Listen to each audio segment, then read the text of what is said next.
Shalom, selamat siang. Saya atas nama Roa Direpoti ingin mempresentasikan hasil kerja saya. Materi pertemuan 1 dan 2, konsep dasar psikologi kepribadian. Psikologi diakui sebagai ilmu yang berdiri sendiri pada tahun 1879 ketika Wilhelm Wundt mendirikan laboratorium. Definisi kepribadian menurut ahli psikologi Gordon W. Allport, Kers, dan Adolf Heuken. Pokok-pokok definisi kepribadian dari ketiga ahli. Yang pertama, kepribadian merupakan suatu kepribadian yang kompleks yang terdiri dari aspek psikis. Yang kedua, kesatuan dari kedua aspek tersebut berinteraksi dengan lingkungan yang mengalami perubahan secara terus-menerus. Yang ketiga, kepribadian bersifat dinamis. Yang keempat, kepribadian terwujud berkenaan dengan tujuan-tujuan yang ingin dicapai oleh individu. Faktor-faktor yang mempengaruhi terbentuknya kepribadian. Faktor yang pertama, faktor biologis. Yang kedua, faktor geografis. Yang ketiga, faktor kebudayaan.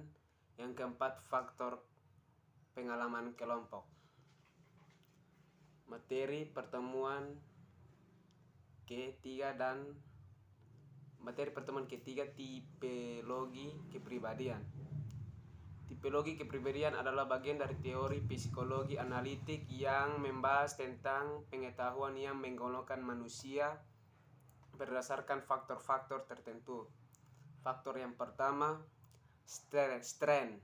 Yang kedua, Mandy dan Burt. Yang ketiga, Lindsay dan Hay. Yang keempat, Murray. Yang kelima, Hilgard. Yang keenam, Guilford. Yang ketujuh, Allport. Yang kedelapan, Pahres. Yang kesembilan, Pervin. Materi pertemuan keempat, pengertian teori kepribadian. Kepribadian adalah sebuah ilmu yang mempelajari semua hal tentang kepribadian manusia melalui sikap, sifat, dan tingkah laku sehari-hari. Ciri-ciri kepribadian: bersifat realistis terhadap diri sendiri. Yang kedua, bertanggung jawab. Faktor-faktor yang mempengaruhi kepribadian: yang pertama, keturunan. Yang kedua, lingkungan. Fungsi-fungsi kepribadian: yang pertama, menjelaskan perilaku dan macam-macam sifat. Yang kedua, perbedaan perilaku yang dimiliki oleh manusia.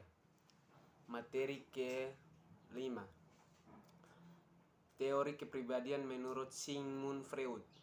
Pada umumnya dibagi menjadi 3 bagian. Yang pertama, ide atau des es. Ide adalah sistem kepribadian yang asli dibawa sejak lahir. Yang kedua, ego atau das ist. Ego adalah eksekutif atau pelaksana dan kepribadian yang memiliki 2 tugas.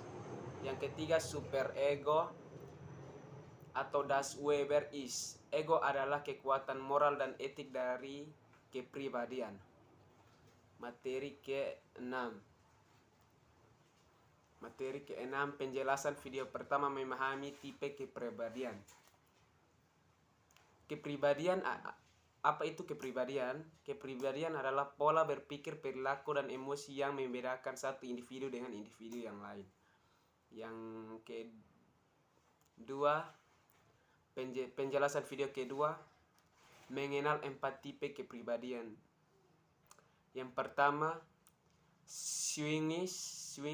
Yang kedua, phlegmatis. Yang ketiga, koleris. Yang keempat, melankolis. Penjelasan video ketiga mempelajari tes personality kamu. Penjelasan video keempat berbicara yang lancar. Penjelasan cara mengatasi cemas dalam diri. Yang pertama, cara mengatasinya, menarik napas dalam-dalam. Yang kedua, beretika kepada orang yang dipercaya. Materi pertemuan ke-7, teori kepribadian Gordon Allport. Gordon Allport meyakini bahwa manusia adalah makhluk kreasional yang digerakkan kesadaran yang berdasarkan pada masa kini, masa depan, dan bukan masa lalu. Yang kedua, Allport meyakini bahwa tingkah laku seorang adalah suatu yang terus-menerus bergerak, sehingga konsep utama teorinya adalah motivasi yang membuat orang terus bergerak. Sekian hasil presentasi saya. Shalom.